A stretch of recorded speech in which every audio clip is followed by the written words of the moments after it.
préférer y croire et obéir. La vision, c'est cette raison qui te fait pleurer des fois. Et c'est ce fardeau pour lequel tu as envie de pleurer à l'intérieur de toi, parce qu'en réalité, Christ en toi a aussi envie de pleurer parce que ça le frustre. La vision, nous avons dit que c'est ce rêve qui ne veut pas mourir, c'est cette pensée qui ne veut pas te laisser tranquille, c'est cette passion qui ne veut pas se calmer, c'est ce feu intérieur qui ne veut pas s'éteindre. La vision, c'est ce désir pur, saint, noble, que tu crains parfois de poursuivre parce que tu trouves que a priori, tu n'es pas équipé et tu n'es pas qualifié pour. Dieu dit, c'est pas un problème. Quelqu'un me dit amen. Quelqu'un me dit amen. Mon frère, je t'en supplie, si tu ne trouves pas ce rêve ou ces rêves de Dieu, Dieu n'a pas juste un rêve. Dieu a des rêves, plusieurs rêves. Dieu a des rêves pour toi dans le domaine conjugal. Dieu a des rêves pour toi dans le domaine spirituel. Dieu a des rêves pour toi dans le domaine de la santé. Dieu a des rêves pour toi dans le domaine financier. Dieu a des rêves dans le domaine financier. Mais à ton avis, pourquoi dit-il, vous serez bénis pour être une source de bénédiction? Ça veut dire que dans le domaine des finances, Dieu rêve à travers toi et à travers moi d'arroser les nations.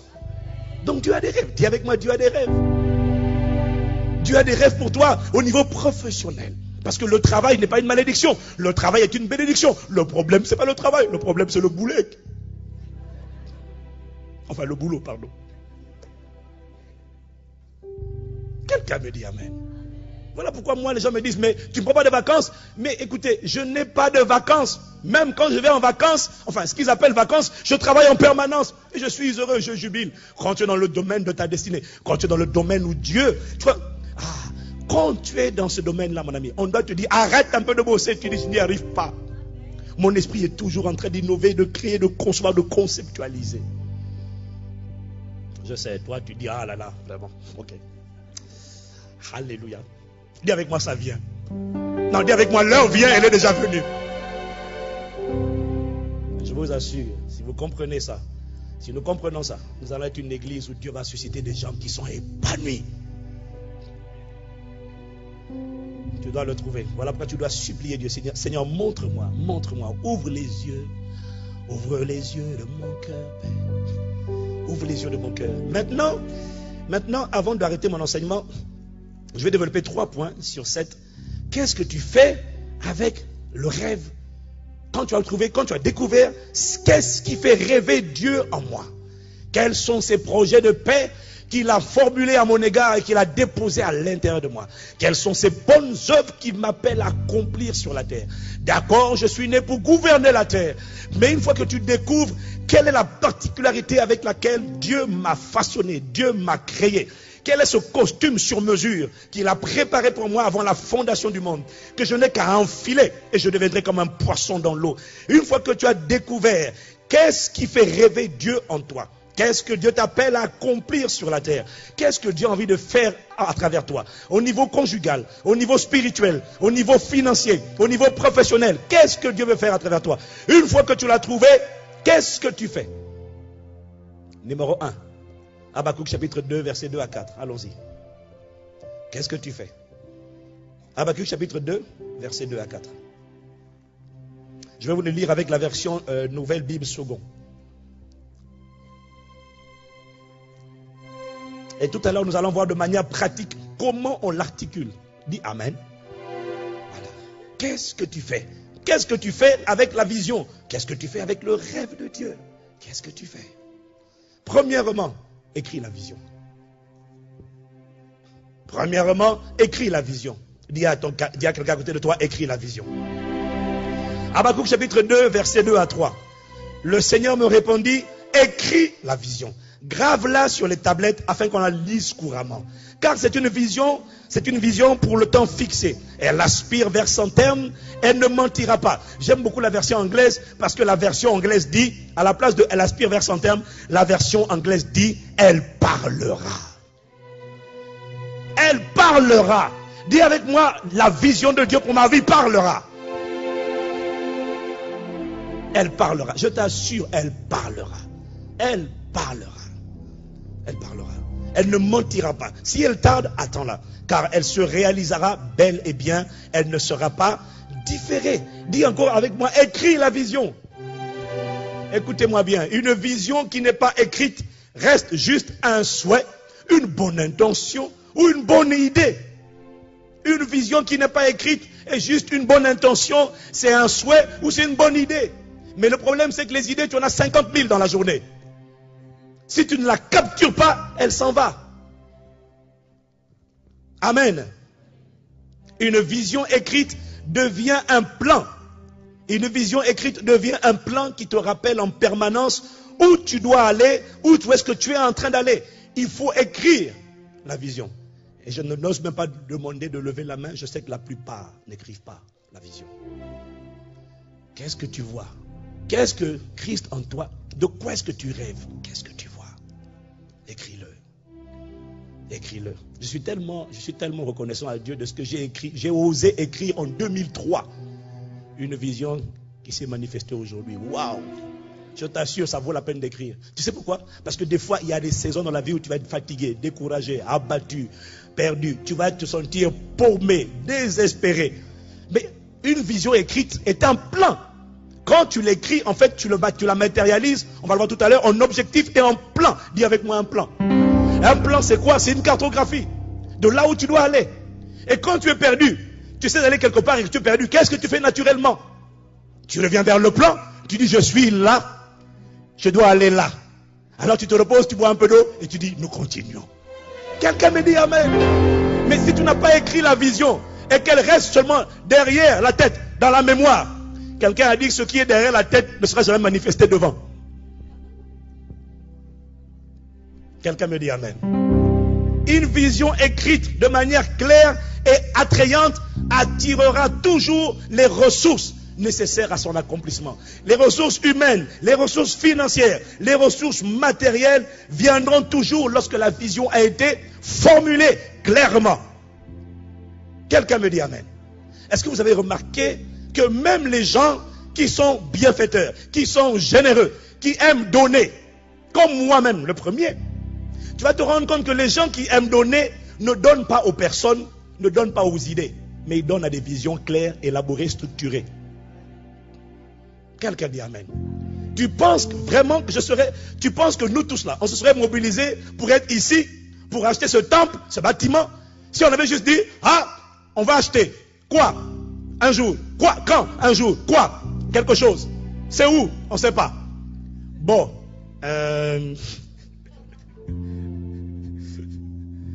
les gens ne donnent pas à une personne, ils ne donnent pas à une idée, mais ils donnent à une vision qui est claire. Quelqu'un me dit amen. Souvent je vois des gens, je dis, ok, qu'est-ce qu'il te faut? Qu'est-ce que tu fais là? Pourquoi tu ne vas pas là où tu dois aller? Je ne sais pas comment faire, j'ai pas les moyens. Ok, qu'est-ce qu'il te faut? Tu as déjà vu, même quand on est généreux, quand quelqu'un ne sait pas, il n'arrive pas à t'articuler ce qu'il veut, est-ce que tu as envie de donner? Non, dites-moi, non, franchement, dites-moi, est-ce que tu as envie de donner à quelqu'un qui ne sait pas? Tu veux faire quoi? Je vais créer une entreprise. Dans quel domaine? Je ne sais pas. Où est le business plan? Quoi? Non, pour l'instant, j'ai juste une idée. Je vais faire un truc dans le domaine... tiens, l'impôt... non, pas l'impôt. L'informatique. Tu veux faire quoi exactement dans l'informatique? L'informatique, c'est vaste. Je ne sais pas. Mais par contre, si tu as 10 000 euros, je te les prends tout de suite. Tu vas donner? Non, tu ne donnes pas. Pourquoi? Parce que la vision n'est pas claire.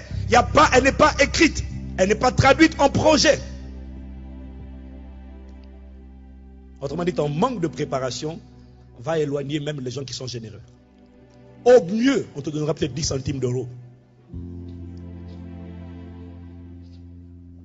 Une vision écrite dessine à l'intérieur du subconscient de l'homme. Donc, à l'intérieur de ton esprit, une vision qui est écrite dessine un tableau ou un plan de la destination que tu désires atteindre dans la vie. Écris la vision. Une vision écrite te permet de mesurer le chemin qui reste à parcourir ou de savoir si tu as atteint le but que tu t'étais fixé. Si les paroles de Martin Luther King n'avaient pas été écrites et enregistrées, comment se souviendrait-on? Comment aurait-on pu mesurer que ce qu'il a dit s'est accompli? C'est parce que ça a été écrit et enregistré. Dis à ton voisin, écris la vision. Non, dis-le lui avec colère, écris la vision.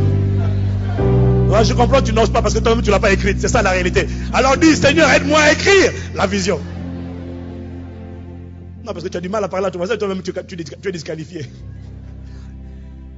Il n'y a qu'en Afrique qu'on n'écrit pas les choses. On ne les documente pas.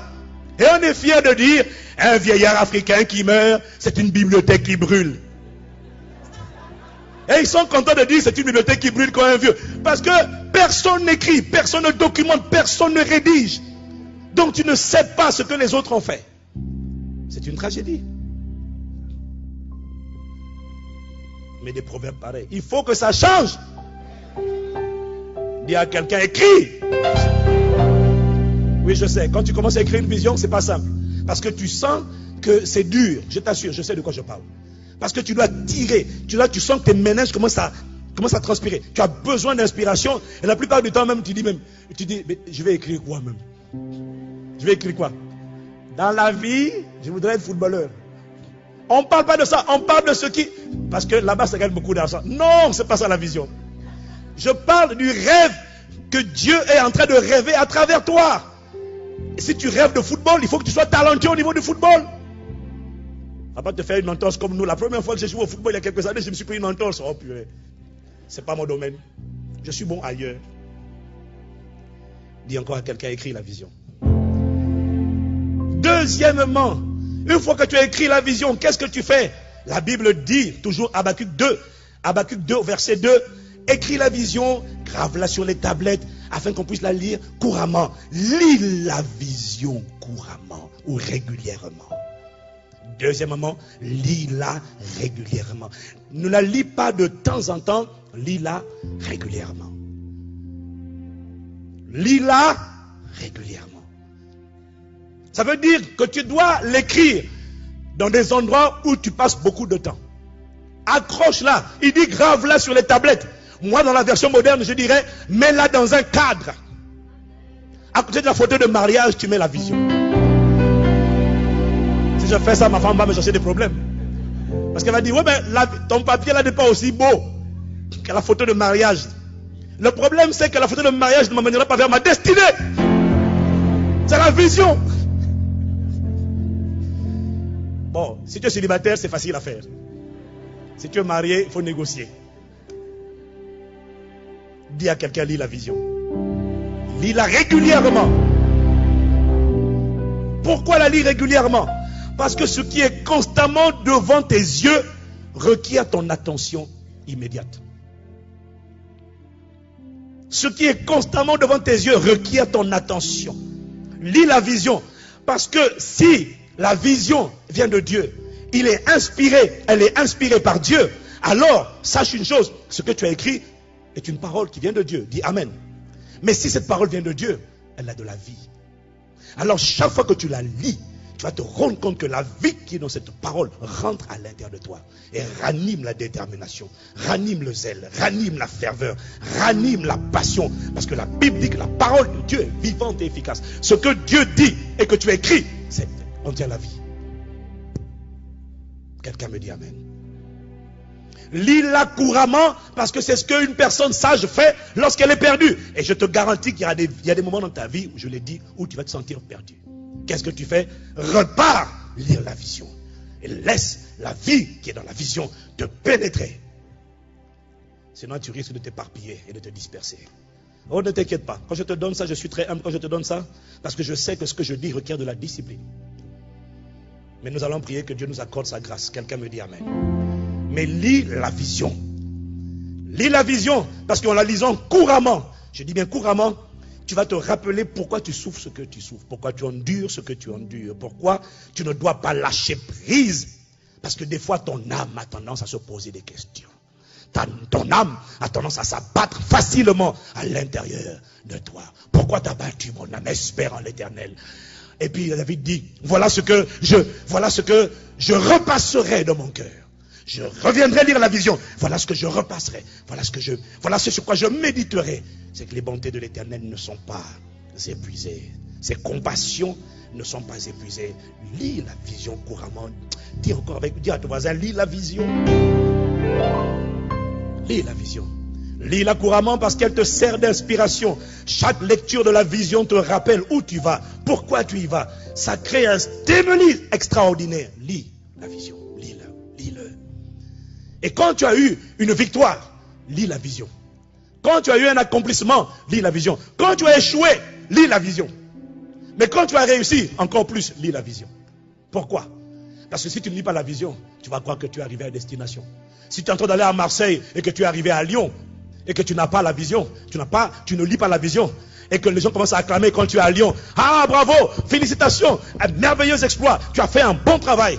Si tu ne lis pas la vision, tu vas rentrer dans la zone de confort. Tu vas croire que tu es arrivé à destination. Quand tu lis la vision, tu te dis, ah non, c'est pas ici.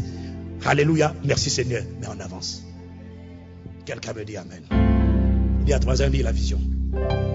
Le dernier point avec lequel je finis pour aujourd'hui. Troisièmement, évalue la vision. Évalue la vision. Premier, écrit. Deuxième, lis. Troisième, évalue. Ça veut dire quoi? Écoute-moi bien. Ce n'est pas parce qu'un rêve vient de Dieu qu'il va s'accomplir automatiquement. D'ailleurs, la triste réalité, c'est que la plupart des gens, même convertis, si encore c'était que les incroyants, on comprendrait. Même les croyants, la plupart des gens ne réalisent pas le but pour lequel ils sont venus sur terre. La plupart des gens ne réalisent pas le but pour lequel ils sont venus sur la terre. Voilà pourquoi quelqu'un a dit, les lieux les plus riches de la terre, ce sont les cimetières. Parce que c'est là qu'il y a des rêves qui n'ont jamais été réalisés. Il y a des CD qui n'ont jamais été chantés. Il y a des inventions qui n'ont jamais été inventées. Parce que la plupart des gens qui vont dans la tombe vont avec tout ce qui était à l'intérieur d'eux. Ils ne l'ont pas libéré pour le bénéfice de l'humanité. Ils ne l'ont pas libéré pour révéler la gloire de Dieu. Non, ils sont partis avec ce qu'ils avaient. C'est une tragédie. Que ça ne t'arrive pas, que ça ne m'arrive pas. Au nom de Jésus. Évalue la vision. Ce n'est pas parce que Dieu donne la vision que Dieu l'accomplit. En fait, Dieu l'accomplit à travers toi. Mais voilà ce qu'il m'a dit. Il m'a dit, écoute bien, qui est la source de l'enfant? La source de la semence, c'est Dieu. Quelqu'un me dit amen. L'homme porte la semence, mais qui a mis la semence en lui? C'est Dieu. C'est Dieu qui donne l'enfant, mais c'est la femme qui doit enceinte. La femme enceinte, pardon. Oh là là. C'est la femme enceinte, pardon, qui doit endurer, qui doit supporter les vomis, les crachats, les douleurs de l'enfantement. Excusez-moi, j'en parle parce que ma femme est enceinte, donc ça, forcément, ça me... Je suis devenu un expert en... Non, je ne le dirai pas. J'allais dire crachatologie, mais quand je vois ça, je vous assure, je dis Seigneur, vraiment les femmes souffrent. Il faut respecter les femmes, il faut respecter les femmes. C'est insensé que de ne pas reconnaître la valeur et les vertus de la femme. Mon Dieu, je t'assure. Quand on fera l'enseignement sur le mariage, je vous montrerai comment l'homme et la femme... Des fois, on croit que la femme est plus faible que l'homme. La femme est inférieure à l'homme parce que... En fait, la femme... D'ailleurs, je vous montrerai comment ils ont la même force.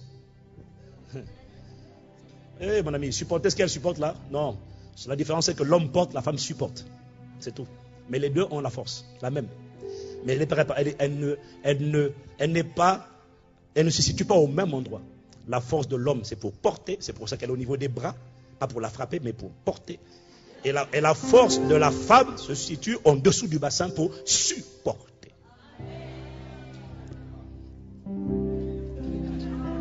Quelqu'un me dit amen. En tout cas, si tu es marié, ne rate pas la conférence de couple, mon ami. Ça va être une occasion de délivrance extraordinaire pour beaucoup d'hommes. Et aussi pour beaucoup de femmes. Quelqu'un me dit amen. Je finis. Dis à ton voisin, évalue la vision. Évalue la vision, ça veut dire quoi? Ça veut dire collecte, calcule les différents paramètres à prendre en compte pour amener la vision en manifestation. Évalue la vision, ça veut dire te poser les questions suivantes. Quelle est l'étendue de cette vision? Qui sera touchée par l'accomplissement de la vision? À qui est-ce qu'elle servira? Est-ce que cette vision est assez grande ou est-ce que cette vision est minuscule? Auquel cas je t'assure qu'elle ne vient pas de Dieu. Si elle est grande et qu'elle te fait peur, alléluia. Parce que ça veut dire que Dieu est sûrement dedans et tu auras assurément besoin de fléchir les genoux tous les jours pour chercher Dieu afin qu'il te dirige chaque jour. Si ta vision ne nécessite pas Dieu, c'est qu'elle ne vient pas de lui. Dis amen. Évalue la vision, ça veut dire décompose-la, découpe-la en objectifs à court terme, à moyen terme et à long terme. Avant de faire 100 km, commence déjà par faire 100 mètres. C'est ça, la vision. Quand on parle de la vision, en réalité, une vision est articulée à travers des objectifs, et les objectifs sont articulés à travers un plan d'action. Je te promets une chose, si tu ne le fais pas, tu vas voir, on est en janvier. En juin, tu n'auras rien fait. Décembre, tu n'auras rien fait. Tu vas mettre la main sur la tête à la fin de l'année et tu vas dire, où est passée cette année? Et tu auras perdu une année. Alors que Moïse a dit, enseigne-nous à bien compter nos jours, afin que nous appliquions nos cœurs à la sagesse. Que Dieu nous aide à être une église focalisée vers nos destinées. Et tout à l'heure, nous allons revenir ici, nous allons prendre le temps de travailler ensemble. La semaine prochaine, je vous parlerai du point numéro 4, c'est poursuivre la vision. Et tu vas te rendre compte que quand tu veux poursuivre la vision, la principale excuse que les gens donnent pour ne pas poursuivre la vision, c'est « je n'ai pas les moyens ».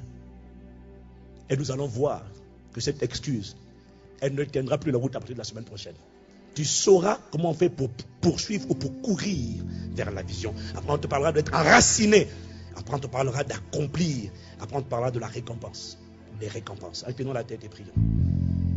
Seigneur, aide-nous. Ouvre les yeux de mon cœur. Ouvre les yeux. Ouvre les yeux. Ouvre les yeux. Seigneur, il y a quelqu'un qui dit, moi je veux bien, mais j'ai besoin que tu ouvres les yeux de mon cœur. Mais laisse-moi te dire que cela n'est possible que si tu rencontres Dieu d'abord. Il est celui qui va mettre de l'ordre dans le champ de ton cœur, dans le champ de ton esprit. Il est celui qui sait ce qu'il a mis. Il est le seul capable de le faire sortir.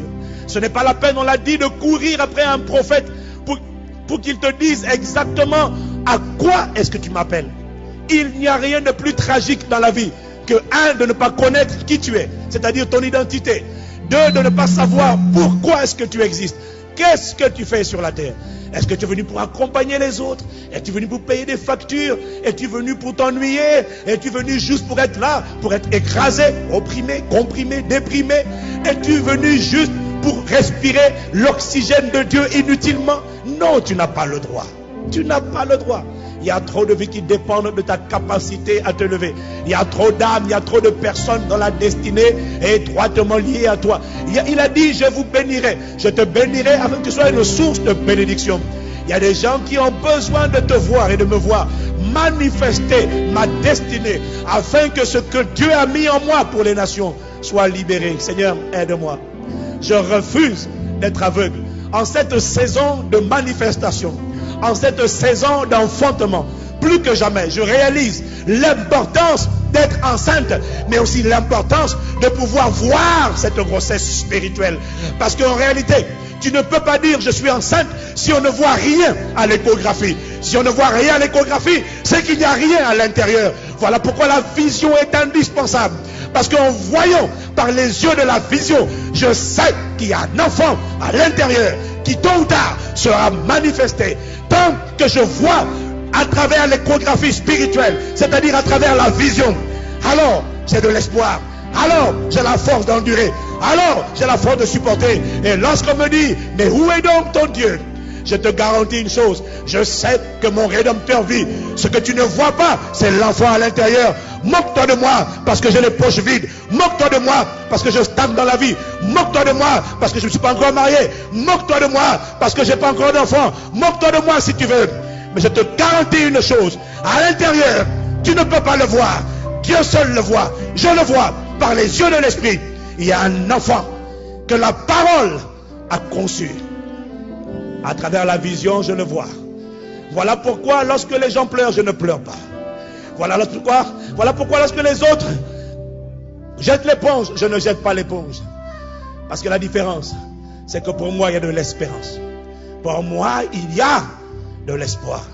Parce que je vois. Je ne regarde pas, mais je vois. Seigneur, ouvre les yeux de nos cœurs. Ouvre les yeux de nos cœurs. Nous désirons te voir. Je désire te voir. Je désire te voir. Je désire te voir. Ouvre les yeux de mon cœur. Seigneur, ouvre les yeux de mon cœur. Ne me laisse pas aveugle. Ne me laisse pas tâtonner. Ne me laisse pas errer comme un vagabond. Je t'en supplie, ouvre les yeux de mon cœur. Tu as dit dans ta parole, Seigneur, que si quelqu'un garde ta parole, si quelqu'un garde ta parole, c'est qu'il t'aime. Et si quelqu'un t'aime, tu te manifesteras. tu te révéleras à lui. Tu t'es révélé à Moïse, tu t'es révélé à Jacob, tu t'es révélé à Joseph, tu t'es révélé à Paul, tu t'es révélé à Pierre. Seigneur, tu ne fais pas exception de personne. Tu ne fais pas de favoritisme. Révèle-toi aussi, Seigneur. Révèle-toi, mon frère. Révèle-toi à ma soeur. Il y a une personne qui ne voit pas. Il y a une personne qui regarde physiquement, mais qui spirituellement est aveugle. Il y a une personne dans les yeux spirituels. Elle a été percée par le péché. Parce qu'il a joué. Elle a joué avec le péché. Comme Samson a joué avec le péché. Et ses yeux ont été crevés. Crevés par le diable. Seigneur, je te demande au nom de Jésus. Redonne la vue. Redonne la vue. Redonne la vue. Redonne la vue. Redonne la vue. Ouvre les yeux. Ouvre les yeux. Te suppliant, ouvre nos yeux, Seigneur. Ouvre nos yeux. Ne nous laisse pas être un peuple aveugle. Ne nous laisse pas nous tromper nous-mêmes par des faux raisonnements. Ne nous laisse pas sous-estimer l'importance de tes principes. Et la vision est un principe. Si tu n'as pas de vision, tu n'as pas de destination. Si tu n'as pas de rêve, tu n'as pas de motivation. Tu n'as pas de passion. Tu n'as pas de discipline. Lorsqu'il n'y a pas de rêve, lorsqu'il n'y a pas de vision, la Bible dit que le peuple se laisse aller. Le peuple vit dans le désordre. Discipline-moi. Mais pour te discipliner, je dois te donner une vision. Je l'ai fait avec Abraham. Parce que sa foi vacillait. Je lui ai dit à Abraham, regarde, si tu peux compter, regarde, telle sera ta postérité. Il fallait que je lui fasse voir quelque chose. Je désire te voir. Ouvre les yeux. Seigneur, ouvre les yeux de mon cœur. Ouvre les yeux. Ah, Seigneur, ouvre les yeux. Il y a une personne ici qui a besoin de voir. Seigneur, montre. Montre, Seigneur. Montre à quoi tu nous as appelés. Montre quelles sont les particularités, les spécificités de ma personnalité. Qu'est-ce qui fait de moi un être unique? Tu m'as donné des dons spirituels. Tu m'as donné des talents. Tu m'as donné une personnalité. Tu m'as donné des passions. Tu m'as donné un battement de cœur unique. Mon cœur bat pour certains types de problèmes. Mon cœur bat pour certains types de personnes. Ça vient de toi. Et il y a pour quelqu'un ici, Seigneur, il y aura besoin de faire un changement d'affectation. Il y aura besoin de faire un réajustement. Mais il faut que je te voie. Parce que c'est lorsqu'on tourne vers toi les regards qu'on est rayonnant de joie. Ouvre les yeux de mon cœur. Ouvre les yeux. Et si tu n'as jamais rencontré Dieu, si tu n'as pas rencontré Jésus-Christ, tu ne pourras même pas avoir les yeux ouverts. Si tu n'as pas rencontré, tes yeux resteront fermés. Tu as besoin de Dieu. Il est la source de la vision. Il est la source de la vision. C'est celui qui te donne la capacité de réussir. Ouvre les yeux, Seigneur.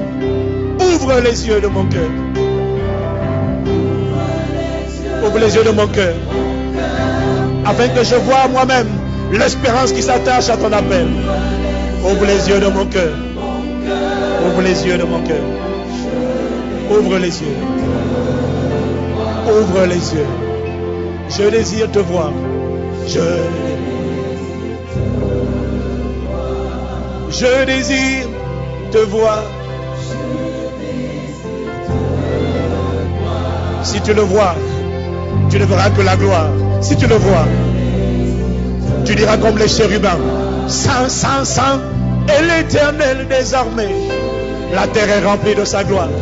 Si tu le vois, tu ne verras plus les soucis. Si tu le vois, tu ne verras plus la maladie. Si tu le vois, tu ne verras plus la honte. Si tu le vois, tu ne verras plus l'échec. Si tu le vois, tu ne verras plus le divorce. Si tu le vois, tu ne verras plus la dépression. Si tu le vois, tu ne verras plus l'abattement. Si tu le vois, dis-lui, je désire te voir.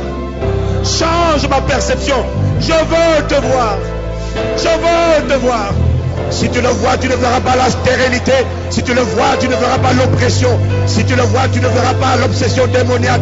Si tu le vois, je t'assure, tu te réjouiras. Parce que la Bible dit, lorsqu'on tourne vers lui les regards, on est rayonnant de joie. Si tu le vois, tu ne verras pas la peur. Parce que dans son palais, tout ne s'écrit pas peur, tout s'écrit gloire. Si tu le vois, tu ne verras pas la timidité. Tu verras l'audace, le courage, la foi. Je désire, je désire, je désire, je désire te voir. Je désire te voir. Si tu le vois, tu ne verras pas la honte. À 35 ans, à 40 ans, à 45 ans, je ne suis pas marié. Si tu le vois, tu n'auras pas honte. Lorsqu'on tourne vers lui, les regards, on est rayonnant de joie. Seigneur, ouvre les yeux, ouvre les yeux. Merci Père de ce que tu le fais. Bien infiniment au-delà de ce que nous te demandons, nous pensons. Par ta puissance qui agit en nous. Est-ce que tu peux juste te lever là où tu es avec moi, si tu le peux? Pour ceux qui le peuvent, est-ce que tu peux juste te lever et lever les mains pour dire Seigneur, j'accepte de te voir. J'accepte de te voir. J'accepte de te voir. J'accepte de te connaître. Dis-lui j'accepte, j'accepte, j'accepte. J'accepte. Il y a une personne ici, tu ne connais pas encore le Seigneur, tu ne connais pas Jésus. Alors il dit, tu ne peux même pas le voir parce que tu ne le connais pas. Dis-lui, Seigneur, je te veux, je te veux. Révèle-toi à moi. Tu es Jésus-Christ, révèle-toi à moi. Je crois que tu es Dieu, révèle-toi à moi. Et même si tu ne me connais pas, dis-lui, révèle-toi à moi. Je désire te voir. Et je sais que je ne suis pas là par hasard. Je suis là parce que mes pas ont été dirigés dans cet endroit. Je désire te voir. Je ne désire pas voir un homme. Je ne désire pas voir un pasteur. Je suis là parce que je désire voir le Christ. Je désire te voir. Je désire te voir. Je désire te voir. Je désire te connaître. Révèle-toi à moi. Je reconnais que je ne te connais pas encore comme je devrais te connaître. Mais je désire. Je désire. Je désire. Je désire te voir. Aide-moi à te voir. Aide-moi à te voir. Change-moi. Change. Change. Je désire. Seigneur, merci. Merci pour ta parole. Accorde-nous la grâce, Père, de ne pas sous-estimer. Accorde-nous la grâce de ne pas négliger les principes, les lois du royaume. S'il n'y a pas de vision, il n'y a pas de destination. S'il n'y a pas de vision, il y aura beaucoup de discours, il y aura beaucoup de démagogie, il y aura beaucoup d'apparence, il y aura beaucoup de faux semblants. Mais s'il n'y a pas de vision, tu n'iras nulle part. Voilà pourquoi dans la Bible, le miracle que Jésus a le plus accompli, c'était la guérison des aveugles. Parce qu'un homme qui ne voit pas ne peut pas se mouvoir. Que Dieu ouvre les yeux de nos cœurs, qu'il illumine les yeux de nos cœurs, qu'il nous donne l'intelligence de la vision. Pas seulement la grâce de voir, mais la grâce de comprendre ce que tu vois, ce que je vois. Seigneur, merci parce que tu as commencé cette œuvre. Tu la rendras parfaite. Dans le nom le plus beau, le plus excellent. Et merci pour tout à l'heure de ce que tu nous emmènes de manière pratique, Seigneur. Il faut que ce qui est à l'intérieur de disque dur de notre cœur sorte par la puissance du Saint-Esprit.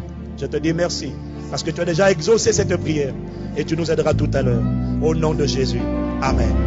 Amen.